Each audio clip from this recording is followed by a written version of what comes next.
InspiredResultsCoach.com is the website. And what you do is you tell us what's going on in your world, and we handle it free and confidentially right here on the radio. One thing I want to talk to you about, and it's come up not necessarily in my life, but in like people around me. Mm-hmm. Children having issues with bullying in schools, and this is something that's really. It really is something that it seems like it's happening an awful lot. I mean, you and I both had to deal with it when, when we were growing up.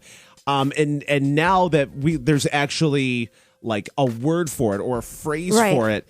And sometimes children are going to extremes because of, in reaction to, because of how they feel because of the bullying. This is some serious stuff. This is absolutely serious. And I'm going to suggest it doesn't just apply to kids in schools. Bullying happens to adults. Bullying happens all over the place. And I believe it affects every single one of us. I'll agree to that. Absolutely. So it isn't even just our kids. And in my experience, the kids are just learning from their parents.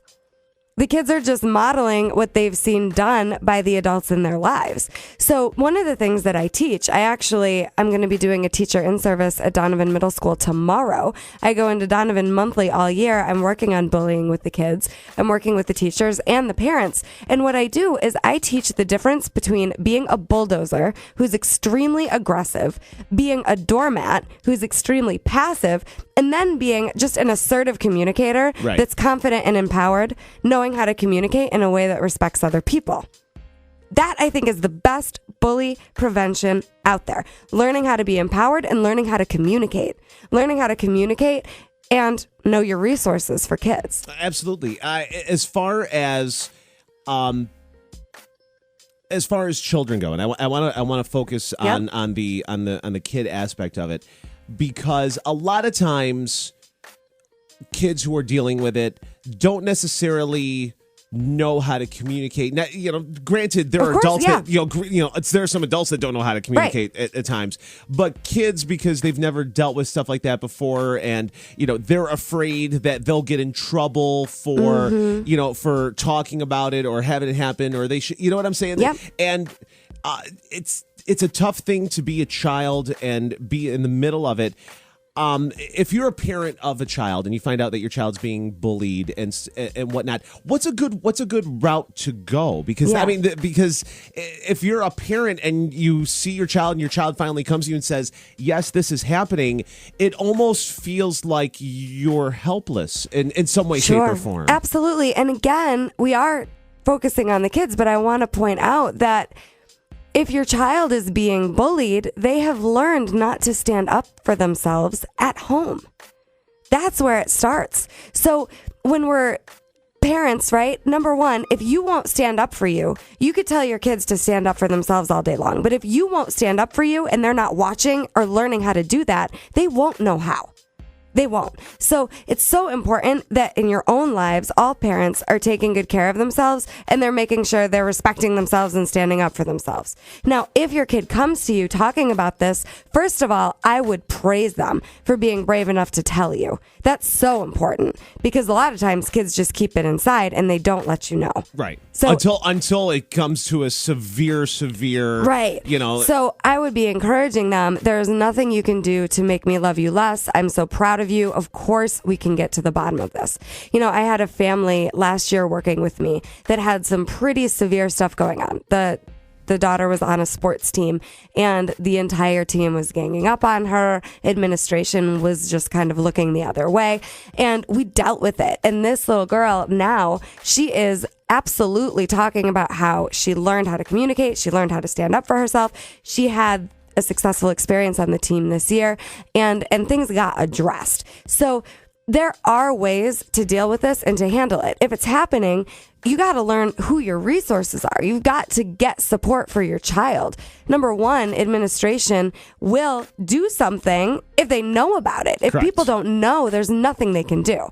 Absolutely nothing. A lot of times schools only have one counselor. The counselor can't know what's happening all around the building. So teachers communicating what's going on with administration and counselors is really important. but people have to know if they're going to do anything. So I don't believe the stigma that it'll get worse if people find out, only if we aren't willing to follow through on doing anything about it. Correct. It's so important that we stand up and say, hey, this is what's going on, and it's unacceptable. Local life coach Rebeccah Silence, inspiredresultscoach.com. If you're a child right now and you're listening to this and you are scared to say anything to anyone, but it's happening to you, what would be a good route? Yeah. So the first thing I want everyone listening to understand is people are not going to treat you better than you treat yourself. So if you won't stand up for yourself, I get you might be scared, but you're teaching people they get to do this to you. So I want everyone to value themselves enough where you have your own zero tolerance policy, where you're saying, I'm worth more than this. No way. No way. And when we say stand up for yourself, we're not talking like, fight people. Right. So that's the next thing I want to talk about. There's a difference. Yeah. You read my mind. So it's so funny because that's exactly where I wanted to go. Being a bulldozer, being aggressive and trying to scare someone into not being a jerk. That makes you the bully now. Right. And you've given away your power to this person. That's what I want everybody to get. When you're aggressive, you're actually powerless. Because you are at the effect of these people. You are out of control because of them. That is not power, and that is not something people are going to respect. They might scare you, they won't respect you, and you're only making the situation worse. And then being a doormat, just letting people step on you, and that's what it is. If you're a doormat, you are letting them do this to you, and you do not have to ever. So aggressive bulldozers and passive doormats, either way, you're powerless. Right. So what I want you to get is that you're worth more. Own that. And don't put up with it.